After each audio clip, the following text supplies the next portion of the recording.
because I know the trust and the credibility comes in the work itself. So when we sit around and we discuss the brand, we discuss the company, we discuss the story, we discussed, who you are as a company, what do you represent, what do you stand for.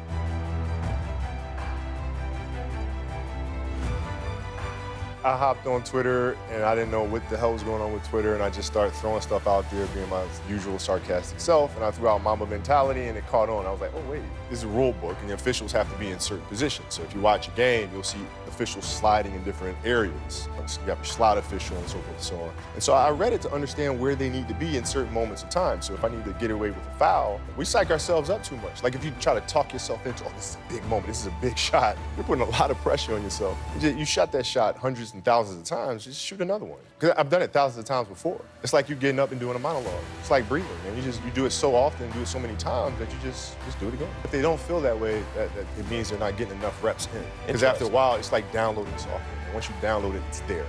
You may have heard of Kobe Bryant's Mamba mentality, but what does it really mean? In short, it means being the best that you can possibly be, no matter what. It is a constant quest that never ends and which requires hard work and discipline. If the average person is training twice a day, you need to be up and ready at 4 a.m. so you can train 4 times a day. If you continually force yourself into this routine, your competition will never be able to catch up. It also means knowing all aspects of your passion inside and out. Being well-rounded in anything will always give you a leg up on the competition. Practice so much and so often that what you do becomes like breathing. You don't need to think about breathing to do it. And the same should be said about what you want to excel at. Each shot you take should be just like the last, no matter what is at stake.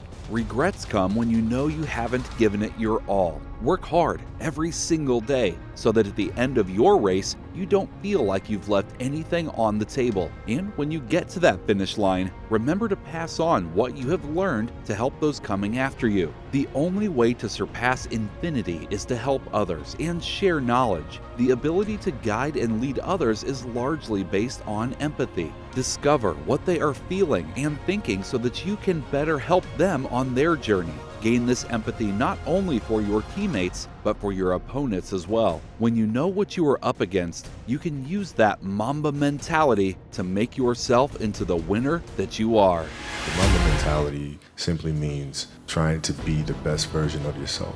That's what the mentality means. It means every day you're trying to become better.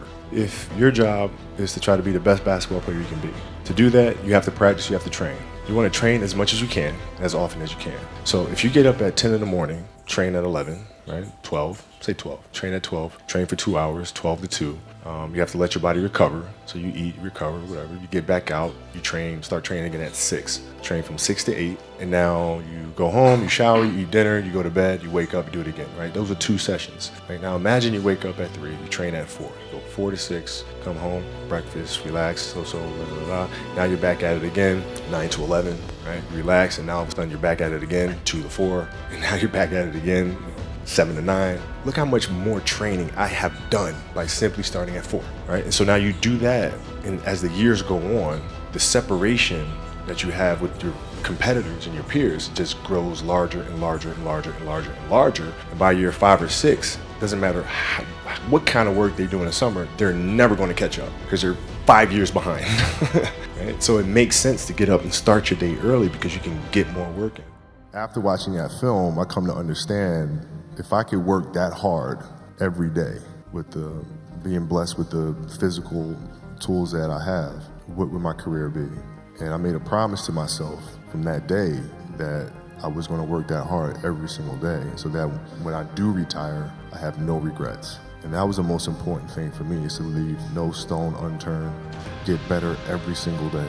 And if I lived that way, then over time, I'd have something that was beautiful. That was my philosophy. It seems like a pretty simple one, but if you live your life to just get better every single day, and do that for 20 years, what do you have? But the most important thing you can do is to pay everything that you've learned forward to the next generation to come. And that's truly how you create something that lasts forever, right? And so the fundamental belief of the company is create forever. Now, how do you do that? And that's how you create something that's greater than infinity. Inspire one who inspires the next, who inspires the next, and on you go. And that's the foundation of it all. Right? So when you see that in somebody, you see that passion in somebody, you have to let them run. You just try to help guide them along so they can learn those lessons as they go and not make any fatal errors along the way. Because I wanted to win. Yeah. It's like my approach of doing it is not working. So what can I do differently? And then from there, I started working backwards and saying, okay, how am I communicating with Pau Gasol? How am I communicating with Lamar Odom? What can I change? What are they going through? What are they feeling? When we lost in the finals to the Celtics in 2008, that was a turning point. So when I sat there in the hotel room afterwards, I started thinking about that because it's on me. If I didn't feel like my teammates were aggressive enough, that falls on me. And I had to understand what their journey was. How are they feeling as people? What are they going through? When you do that, you have that empathy. It also helps you to be a better leader because you know how to reach them better. Because it cuts both ways, right? I may say something that sounds completely psychotic, but just bear with me for a second. So when you have empathy towards your teammates, it helps you communicate better, helps you be a better leader, right? When you have empathy towards your opponents, it helps you destroy them quicker. Seriously. Think about it, because you understand exactly who they are, you understand what they've gone through, you understand what buttons to push, you understand if they're insecure, you understand if they fear embarrassment.